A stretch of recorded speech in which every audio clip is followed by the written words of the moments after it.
Madre mía, hay termitas en el informe. ¡Ay, caramba! Hay un problema. ¡Ah! No hay un problema. ¿Ah? Si hay termitas adentro de la casa, definitivamente es un problema. No es tan común tener termitas adentro de una casa, a menos que sea una casa muy antigua. Las termitas no son un problema importante si no se encuentran directamente junto a la casa. You know I also speak English, right?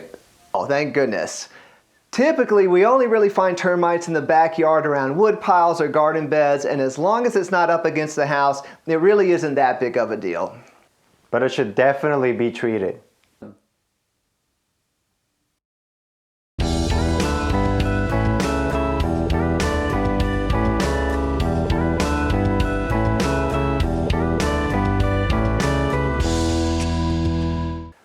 Okay, so on a more serious note, termites, not a huge deal in El Paso, quite honestly, unless you are looking at like an older home in the Northeast. That's where we might actually typically find termites actually in the home, because actually in a lot of those homes, they would dig out kind of a basement area into the rock below and then use big kind of wood timber framing to frame up the house, and there wouldn't be a concrete foundation. And so, of course, in those much older homes, there is more kind of exposed wood, especially in the basement section. Could be termites. If so, would definitely need to have it treated. However, the majority of homes in El Paso are built on concrete slabs, and like we said in the little kind of joking little advertisement there, that as long as the wood isn't touching up against the home, it's really not a big deal. So what's this mean for buyers and what's it mean for sellers? Let's start with sellers. If you're selling your home and the buyer does a home inspection and it turns up termites, likely they're going to be outside, and it's likely that they're going to ask you to treat the termites. Now, a professional termite treatment is going to run you in the ballpark of $200 to $300, and you could of course say no, but here's a kicker. It depends on the type of financing that the buyer is using, because if it's a VA or FHA loan, it's very likely that will be a required repair, and you, the seller, will be forced to essentially do that repair unless you just want to say, no, I'm not going to do it, terminate the contract and start over. If it's a conventional loan, you can probably get away with not doing it, but it depends on the lender. And if it's a cash deal, well then that's kind of to be worked out between you and the buyer.